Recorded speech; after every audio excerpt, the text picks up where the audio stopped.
আসসালামু আলাইকুম। আমি সৈয়দ ফয়জুল্লাহ মেটাগর থেকে বলছি। আমি একটা কাজে আমার একটা ক্লায়েন্টের অফিসে গিয়েছিলাম। উনার ভিডিওটা ছিল যে ৩ মিনিটের। এখন এই ৩ মিনিটের ভিডিওটা করতে আমার প্রায় সময় চলে গিয়েছে ১ ঘন্টার উপরে।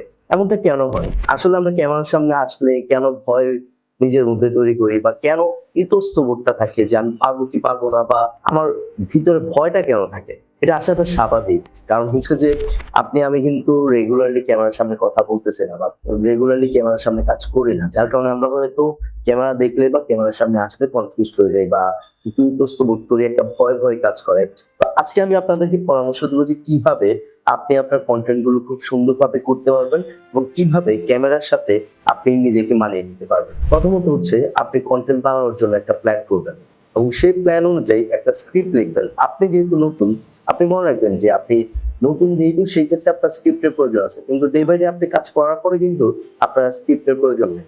তাই প্রথম অবস্থায় আপনি একটা স্ক্রিপ্ট রেডি করবেন। একদম হুবহুভাবে এমন না। চাইলে আপনি পয়েন্ট লিখে রাখতে পারেন। মনে করেন যে আমি কনটেন্ট নিয়ে কাজ করছি, Facebook মার্কেটিং নিয়ে কাজ করছি। তো এই বিষয়ে আমাকে কিন্তু এখন আর লিখতে হচ্ছে না। কারণ এগুলো আমার সাবজেক্ট।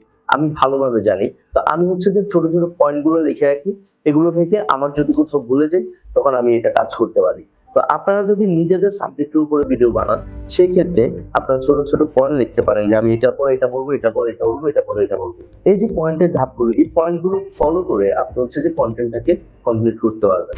মনে করেন আপনার স্ক্রিপ্ট লেখা শেষ, এবার আপনি ক্যামেরার সামনে আসবেন। আপনি আগে চিন্তা করেন যে আপনি বসে কথা বলতে কমফোর্ট নাকি দাঁড়িয়ে কথা বলতে কমফোর্ট? আপনি কিভাবে কনফিডেন্সটা পান? আপনার কিভাবে কথা বলতে ভালো লাগে? মনে করেন আমার ক্ষেত্রে আমি বসে কথা বলতে কমফোর্ট ফিল করি। ওকে, আমি ক্যামেরার সামনে বসলাম।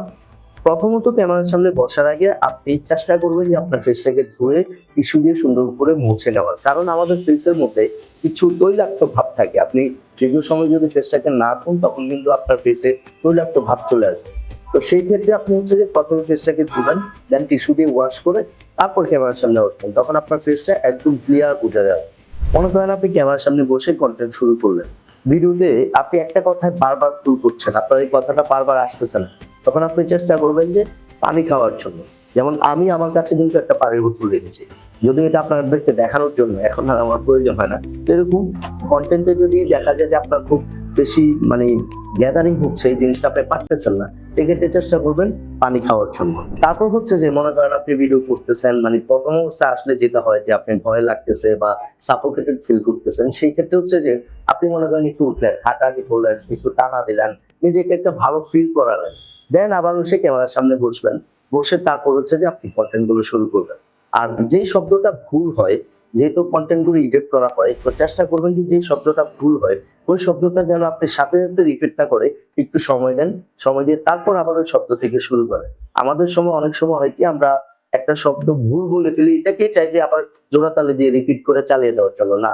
আপনার যেহেতু ডিলিটের অপশন আছে, আপনি এই শব্দটা ভুল হলে এটাকে ঠিক করে তারপর চেষ্টা করেন।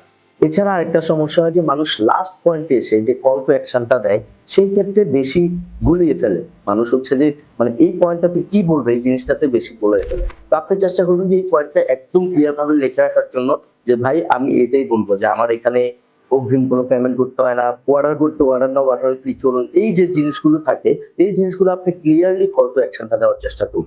আপনি যখন এই জিনিসটা করবেন, আপনি যখন বারবার ক্যামেরার সামনে এসে কথা বলবেন, বারবার কনটেন্ট তৈরি করবেন, দেখবেন এই জিনিসগুলো আপনার ইজি হয়ে যাচ্ছে। যে প্রথমে যে সমস্যাগুলো হয়, এই সমস্যাগুলো নিয়ে কথা বললাম। আশা করি যে আপনাদের এই জিনিসগুলো ফলো করলে ভালো একটা কনটেন্ট তৈরি করার সুযোগ থাকবে। সো ভালো থাকবেন সবাই। আসসালামু আলাইকুম।